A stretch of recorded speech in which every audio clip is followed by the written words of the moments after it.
Take a look at these poses. How many of you can do this?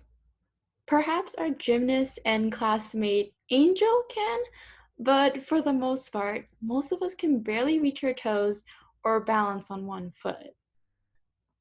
Now take a look at these images. Sit up straight. Take a deep breath in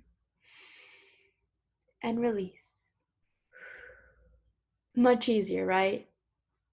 Many of the common reasons why students would avoid or resist yoga is because of these expectations of yoga to balance your head on the floor or twist your body like a contortionist. However, in reality, yoga entails a variety of elements: breathing control, relaxation, positive thinking, and even simple postures like sitting up straight on a chair. Although there are numerous types of yoga practices out there, for the purpose of this speech, I aim to address the main reasons why students avoid yoga and reasons to outweigh those excuses.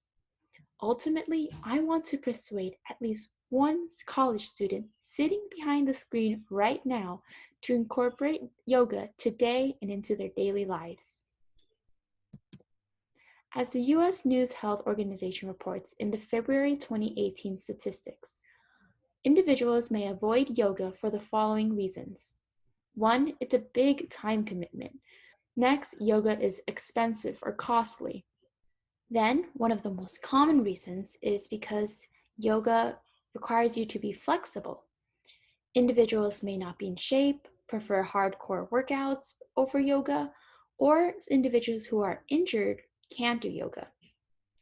Perhaps some of you might fall into any of these categories, but now we will derail these excuses. First, we have time commitment. Although you need to set a time aside for yoga, you don't necessarily need to set hours for it. According to researchers from the American Journal of Speech-Language Pathology, studies have found engaging in a 20-minute mindfulness practice using simple yoga postures and breath work across an academic semester appears to be effective in reducing students' biological stress levels.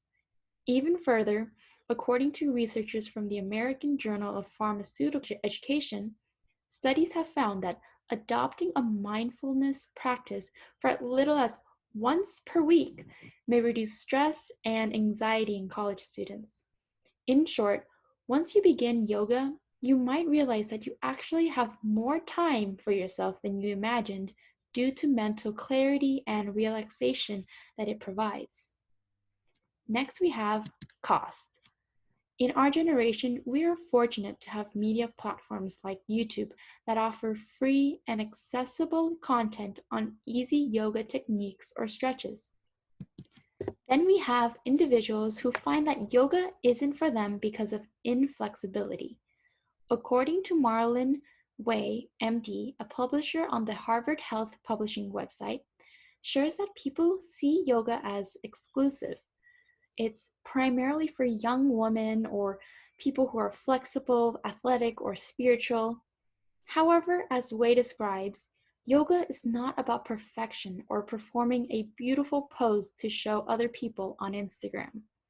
Rather, it's about becoming attuned to our individual self, body, and mind, and making room for exactly where we are and letting go of any judgments.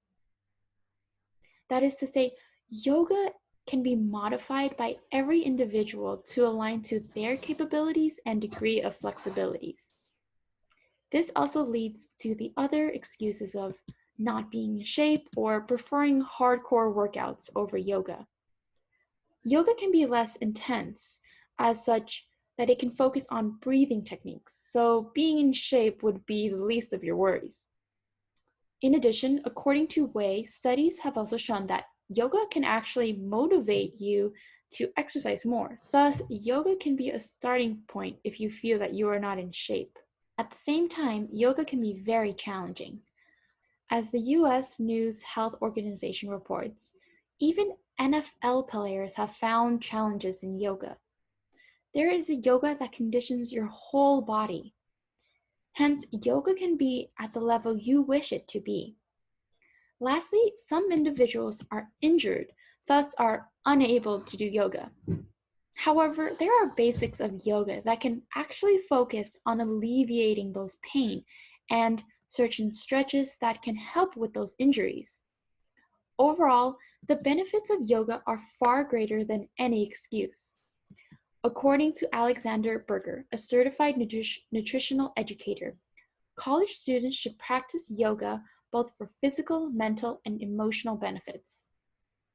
Berger explains that yoga can improve your sleep, stretch and exercise your body. Yoga can also enhance your self-confidence, improve your attention, and maintain your sanity. The benefits of yoga are endless. To conclude my speech, I will suggest directly how you can incorporate yoga into your daily lives. One example is when you are in Zoom lectures, just as right now if you're watching me through a screen. Make sure you're sitting straight up and tall. Every once in a while, take both of your palms and lay it flat on your thighs. Then take a few deep breaths. You can get up to stretch and relieve any tensions in your body. It is important to remember to go at your own pace and your own limits, and be sure to be able to breathe in any positions you hold. Yoga is different for every single person, but the purpose of yoga remains the same. If you focus on your body, mind, and soul, you can improve your overall quality of life. Thank you.